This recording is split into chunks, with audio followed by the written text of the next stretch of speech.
Bismillahirrahmanirrahim. Selamat berjumpa lagi.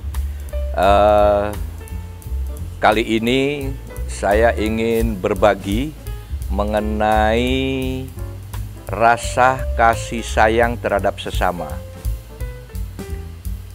Menurut hemat kami, kita semua memahami bahwa ajaran agama apapun dan ajaran nilai-nilai kebaikan apapun itu pasti semuanya menganjurkan bahkan mewajibkan kita sebagai manusia, sebagai makhluk yang paling tinggi derajatnya di mata Allah Subhanahu wa Ta'ala, wajib hukumnya menyayangi sesama makhluk, baik manusia, tumbuh-tumbuhan, dan binatang. Terhadap manusia, saya menyampaikan satu hal yang sangat penting. Janganlah kita pernah menyakiti seseorang, siapapun orangnya, apalagi seseorang tersebut pernah berbuat baik terhadap kita. Nah, kita terhadap teman-teman kita, saudara kita, sahabat kita, pasti di antara kita dengan mereka itu pasti pernah melakukan perbuatan baik, sekecil apapun perbuatan baik tersebut. Jadi terhadap sesama manusia, yaitu terhadap kawan, sahabat, saudara, dan siapapun, janganlah pernah menyakitinya, apalagi seseorang tersebut pernah berbuat baik terhadap kita. Itu yang pertama, itulah yang disebut hablun minan nas. Kemudian yang berikutnya terhadap tanaman dan pepohonan,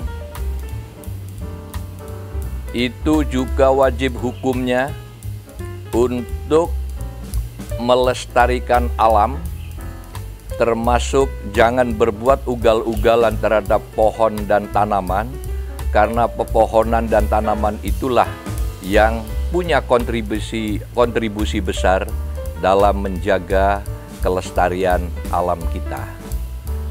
Dan adalah sebuah contoh yang buruk sekali kalau ada sebuah perusahaan yang secara ugal-ugalan melakukan penggundulan hutan secara ugal-ugalan yang akhirnya merusak lingkungan, mendatangkan banjir, dan mendatangkan musibah bagi rakyat Indonesia.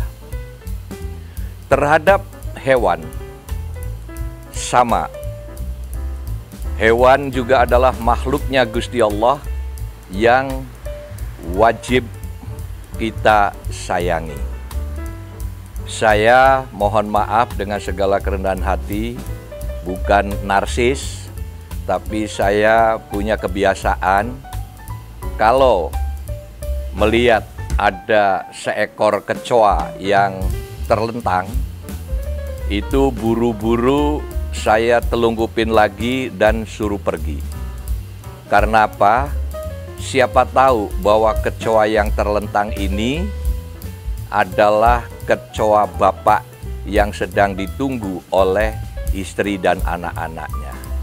Dan siapa tahu kecoa ini adalah kecoa ibu yang sedang dicari oleh bapak dan anak-anaknya. Dan siapa tahu bahwa kecoa ini adalah kecoa anak yang sedang dicari oleh kedua orang tuanya. Nah, jadi saudara-saudaraku yang saya cintai, adalah sangat penting bahwa kita harus menyayangi sesama makhluk. Apalagi Islam juga mengajarkan bahwa Islam adalah rahmatan lil alamin. Nah, kenapa saya sampai ke seekor kecoa pun harus melakukan tindakan seperti itu? Karena kita semua tahu kecoa yang terlentang ini, kalau tidak kita segera telungkupkan lagi, dia akan mati. Dan ketika dia mati, betapa sedihnya kecoa-kecoa yang ditinggalkan oleh dia. Oleh karena itu, sekali lagi saya tekankan, sayangilah sesama makhluk, terutama sesama manusia, apalagi manusia yang bersangkutan adalah seseorang yang pernah berbuat baik terhadap kita, sekecil apapun perbuatan baik itu terhadap kita. Mudah-mudahan himbauan atau saran nilai-nilai terhadap kasih sayang ini adalah bermanfaat untuk kehidupan kita dalam pergaulan kita sehari-hari, baik berbuat baik kepada Allah, yaitu hablun minallah, dan hablun minannas, dan hablun minal makhluk. Makanya saya lebih sependapat bahwa kata atau kalimat yang paling universal dan sekaligus mencakup semuanya, bahwa kita harus berbuat baiknya yang bentuknya adalah hablun minallah dan hablun minal makhluk, yang artinya kita berbuat baik kepada Sang Pencipta dan kita berbuat baik terhadap seluruh yang diciptakan oleh Allah Subhanahu wa Ta'ala. Sekian, semoga bermanfaat. Terima kasih.